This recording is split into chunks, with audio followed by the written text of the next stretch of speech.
विवाह के पश्चात की कहानी, यानी विवाह के बाद की एक सुंदर कहानी।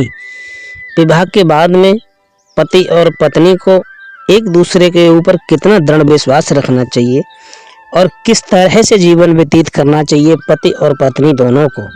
मित्रों, बहुत ही ज्ञानवर्धक एवं मोटिवेशनल कहानी है।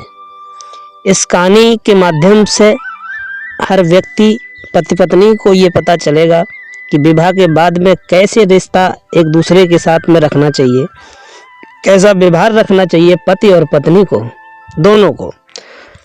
मित्रों, उससे पहले कहानी शुरू करने से पहले हम एक विनती करना चाहेंगे कि आप लोग अगर हमारे चैनल पर नए दर्शक मेहमान बनकर के आए हैं तो हमारे चैनल को सब्सक्राइब कर लें और साथ में बेल आइकन जरूर दबाएं। मित्रों, हमें उम्मीद नहीं बल्कि पूर्ण विश्वास है कि आप हमारे चैनल को सब्सक्राइब अवश्य करेंगे, क्योंकि आपका एक सब्सक्राइब हमारे लिए बहुत महत्वपूर्ण है। आपका अधिक समय न लेते हुए आइए सीधे उसी कहानी पे बात करते हैं कि विवाह के पश्चात की यात्रा पति और पत्नी की कैसी होती है और कैसी होनी चाहिए। विवाह के पश्चात पति पत्नी का कर्तव्य बन जाता है कि एक दूसरे पर अपना विश्वास कायम रखें। भावार्थ है कि दोनों जति सती मर्यादा का निर्वाह करें। पति को अटल विश्वास हो कि मेरी पत्नी अन्य पुरुष को कभी समर्पित नहीं हो सकती, चाहे वह कितना ही सुंदर तथा धनी हो। ये पति को विश्वास रखना चाहिए। इसी प्रकार पत्नी को अटल विश्वास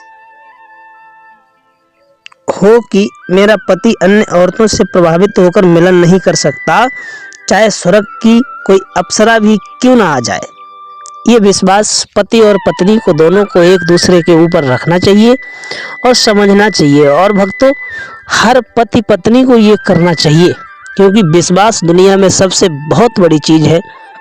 विश्वास से बहुत कुछ होता है और विश्वास ही इंसान को कहां से कहां ले जाता है। ये पति और पत्नी का रिश्ता होना चाहिए।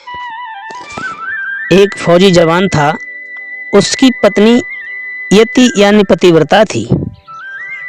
यह बात उसने अपने साथियों को फौज में बता दी। यह बात राजा के मंत्री शेर खान मुसलमान के पास पहुंच गई। जब फौजी ने यह बताया फौज में कि मेरी पतिव्रता स्त्री है, मेरी पत्नी पतिव्रता है, ये बात राजा के मंत्री शेर खान जो मुसलमान था उसके पास पहुंच गई। तो उसने राजा को बताई और इस झूठ सच की जांच करने की प्रार्थना की। राजा ने सभा लगाई तथा उस फौजी चाप सिंह चौहान को बुलाया। सभा में राजा ने पूछा कि आप कह रहे हैं कि आपकी पत्नी पतिव्रता है? जब राजा ने पूछा उससे, वह अन्य पुरुष से किसी लालच में मिलन नहीं कर सकती।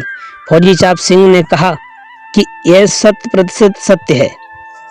राजा ने कहा यदि झूठ पाई तो फौजी ने कहा कि जो सजा आप दें वो मुझे मंजूर होगी। आप मेरी परीक्षा ले लें पत्नी की, अगर ये बात झूठ निकले तो जो चाहो वो सजा हमें दे देना। शेर खान मंत्री ने कहा राजा जी, यह परीक्षा मैं स्वयं करूंगा। राजा ने कहा कि ठीक है।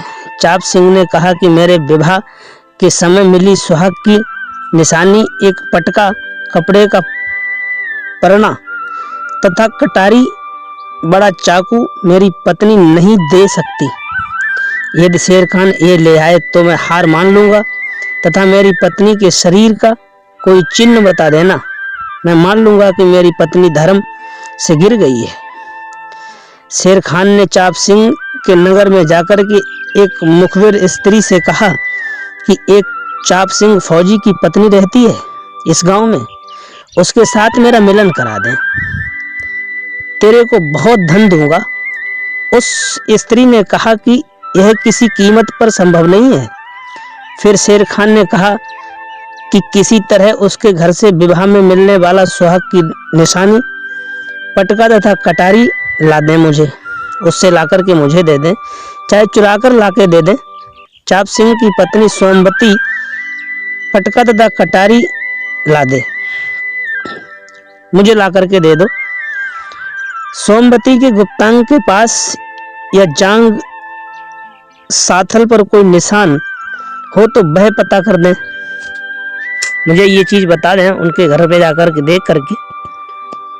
वह स्त्री सोमवती के विवाह के समय तथा पश्चात चाप सिंह की बुआ नहीं थी। बीमार होने के कारण विवाह में भी नहीं आ सकती थी।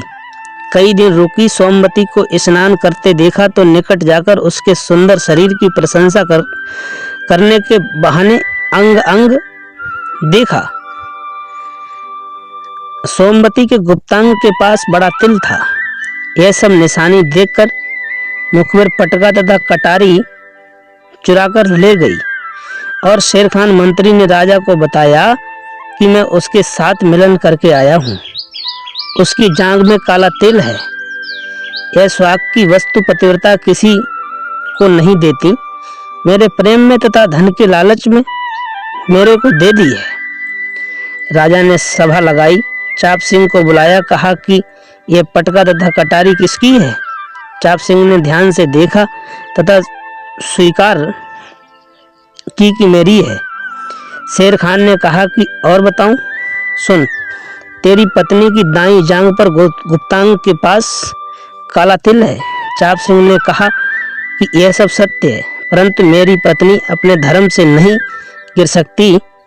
राजा ने कहा कि तू अब भी वही रट लगा रहा है, तू झूठा है।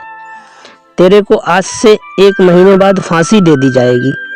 तेरी जो अंतिम इच्छा हो वह बता देना। चाप सिंह ने कहा कि मैं अपनी पत्नी से मिलना चाहता हूँ। राजा ने आज्ञा दे दी। चाप सिंह अपनी पत्नी के पास गया। उसको बेकार बेवफाई के कारण ऊंच नीच कह दी। उसने जब ऊंच नीच कह दिया, अपनी पत्नी से ऊंच नीच कहा और बताया कि मेरे को उस दिन तेरे कारण फांसी लगेगी। सोमवती ने बताया कि आपकी बुआ का नाम लेकर एक स्त्री आई थी। उसने मेरे अंग का चिन्ह देखा तथा पटका और कटारी चुरा ले गई। चाप सिंह ने बताया कि मंत्री शेर खान आया था, उसने यह सब षड्यंत्र रचा है। चाप सिंह वापस लौट गया। फांसी वाले दिन से 1 सप्ताह पहले सोमवती राजा की नगरी में एक नर्तकी नाचने वाली बनकर गई। और जब नाचने वाली बनकर के गई और राजा को नृत्य दिखाने के लिए कहा, राजा ने आज्ञा दे दी। पूरे सभासद उपस्थित थे। मित्रों, मंत्री शेर खान भी उपस्थित था। नृत्य करने वाली नृत्यिका, राजा अति प्रसन्न हुआ। उनसे नृत्यिका से कहा कि मांगो, क्या मांगती हो तुम? मैं अति प्रसन्न हूँ। नर्तकी ने कहा कि वचनबद्ध हो जाओ तब मांगूंगी। राजा ने कहा कि राज्य की अतिरिक्त कुछ भी मांग, मैं वचनबद्ध हूँ। नाचने वाली ने कहा कि आपकी सभा में मेरा चोर है, मेरे घर से चोरी करके लाया है। शेर खान मंत्री का नाम है, उसको फांसी की सजा दी जाए। शेर खान से राजा ने पूछा कि बता शेर खान, कितनी सच्चाई है?